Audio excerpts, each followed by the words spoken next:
Hi guys. I hope everybody is well. Welcome to my YouTube channel. My name is Latonya Mpumanywa and I am back to you. Got 2021. Imagine that. My life preserved, my hair still shrinked, but we're still doing this, right? So yeah, happy new year, compliments of the new season. Happy, happy, happy, happy. We're doing this whole thing.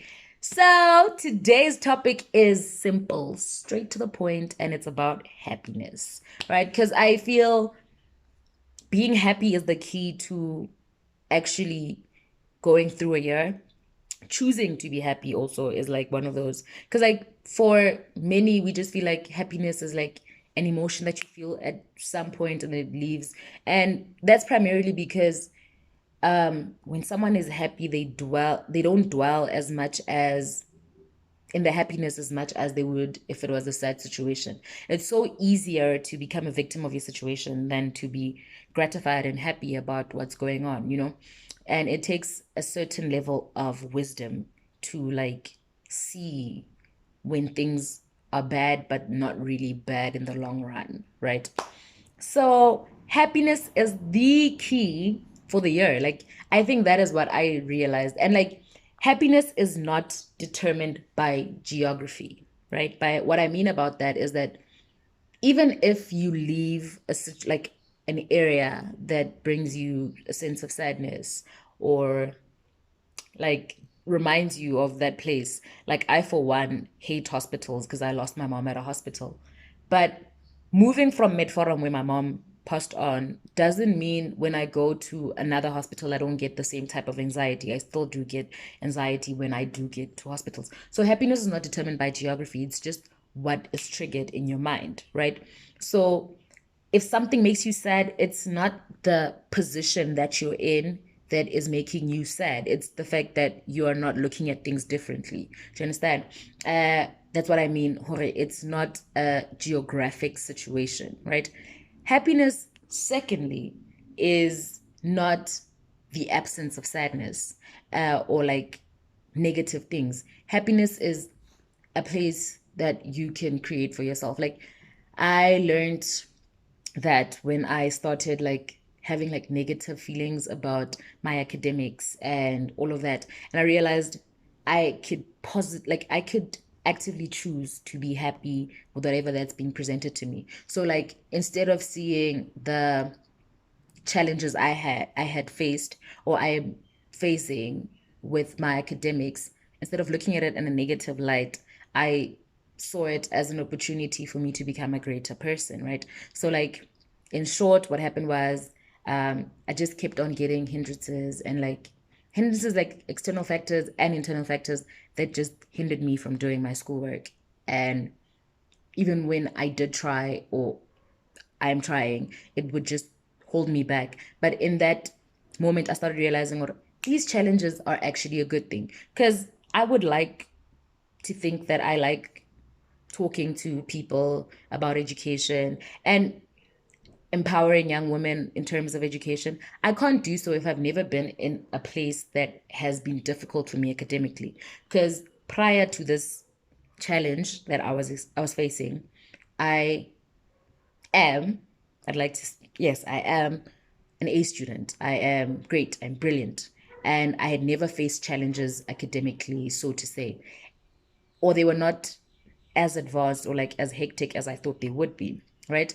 So, me advising someone that has difficulties with studies would just seem like I'm blowing things out of my, I don't want to swear, right? So certain things build character, certain things actually like prepare you for the greater good, right? So that's where I chose to find my happiness in terms of that particular challenge that I had, right?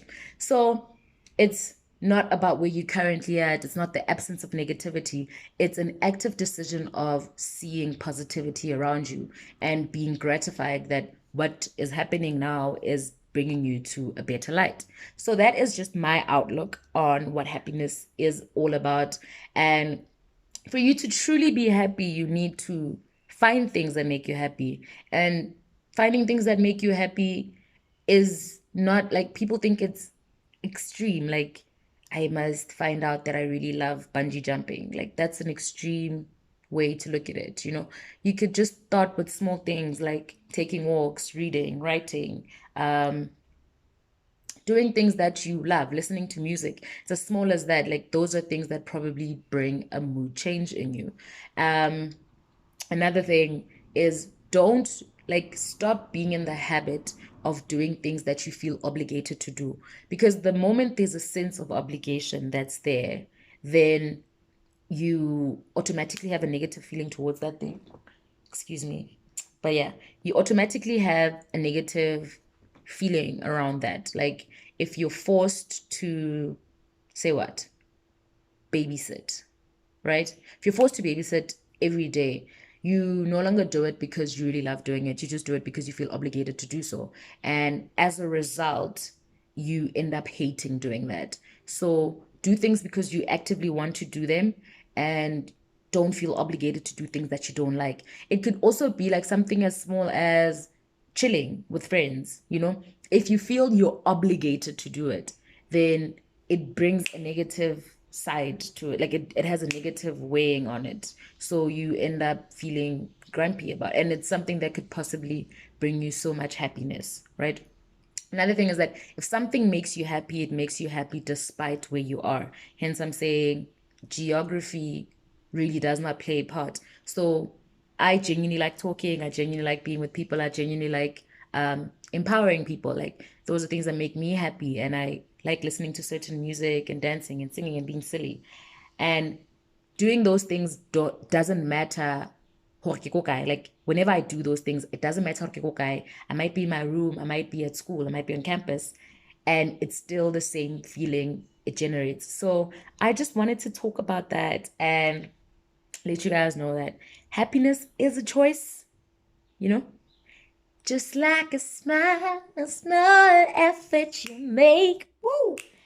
Like that Leo song, it actually just says it all. So I wanted us to start off on a good note and actively seek happiness. Like, who doesn't want to be happy?